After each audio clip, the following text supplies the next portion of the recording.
i løbet af Alessandro David med 10 point fra Italien, og derefter som femte, der har vi altså Mervi Laurila fra Finland med 9 point.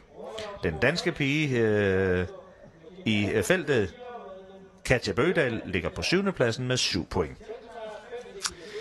Deltagerne til 10. løb, Speak Party, der præsenterer EM for damer og anden afdeling, kuskematch specialløb, der skulle have været 13, Phoenix er udgået, så der er 12, og de er på plads bag ved startbilens vinger og klar til at blive sendt afsted på den 2140 meter lange distance, dagens sidste løb i Aalborg. Starten er gået til 10. løb indvendigt fra nummer 1, Plessia igen, bliver overmand af 2 Trophy d'Or. Nummer 2, Trophy d'Or, tager teten galop fra start for 10, Wishing Grace. De andre kører en positionen udvendigt på vej frem. Nummer 5, Kia G. 2 Trophy d'Or og 1 Plessia igen udefra. Nummer 5, Kia G hen igennem første sving. Mellem heste der også i anden udvendigt sidder Hilde Charlesmer med 4. Jorginho Hastrup for anden par udvendigt, så langt så godt. Derefter inderbanen nummer 3, Romanov. Så presser Kia G på førende Trophy d'Or ned af første langside. Vi er op ved de første 5, der er afviklet efter 14-8. Indvendigt 2 Trophy d'Or, udvendigt 5 Kia G. Der bliver svaret op og kæmpet lidt om positionerne også nede i feltet. Hilde Charlesmer forsøger at holde ryg i anden spor med Jorginho Hastrup og kravle ned i inderbanen som 4. nu i opskruet tempo. Noget, der giver selvfølgelig trætte heste til slut med 2 Trophy d'Or, 5 Kia G på de forreste pladser. Plessia igen sidenhen nummer 4, Jorginho Hastrup. Så fremad i anden udvendigt nummer 11, Olga Munich, der kører sig Heide Maria Heinzer, der har fundet god position.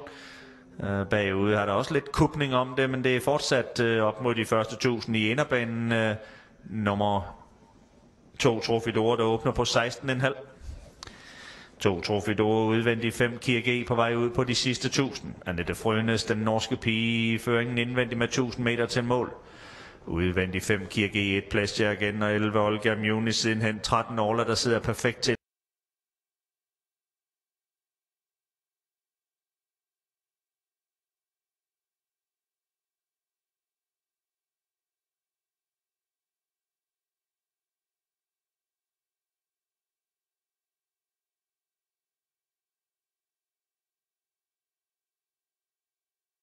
Falder lidt tilbage.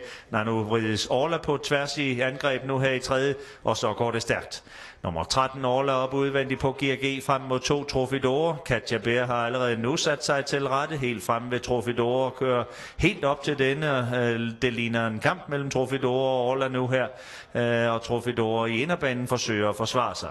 Der bliver længder til 5 Kia G sidenhen nummer 11 Olga Munich. Hvem kommer så bagfra og tager de andre pointgivende placeringer? Orla helt frem nu og kobler greb ind i opløbet og er på vej mod sejren. Nummer 13 Orla op igennem opløbet får et klart greb. Katja Bær var uheldig første gang med Lulu FO. Nu er hun den pige, der har trukket den bedste hest. Den hed Orla, og den vinder trods nummer 13 helt all in. Nummer 13 Orla på målstregen vinder foran 2 Trophy d'Or og 5 Kia G. Derefter var det 12 Nasson, og så var der kamp mellem 1 Plessia igen og nummer 11 Olga Munich om 5. plads.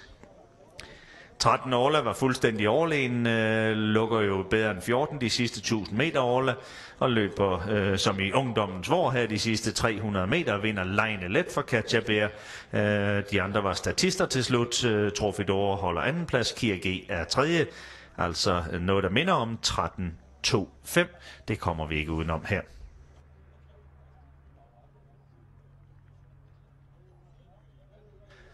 Update hestene 13-2-5, men bare selvfølgelig i forkert rækkefølge. Jeg havde Kia G som vinder, men 13 Orla som luring. 13 Orla vinder, Kia G er tredje, og spidshesten Trophy d'Or er anden. Dermed så var der rimelig god spillevejledning her til slut, men det var jo så til slut også de 3 spillerne havde kig på som favorit. Jeg tror Plessia igen indvendigt med Mervi Laurila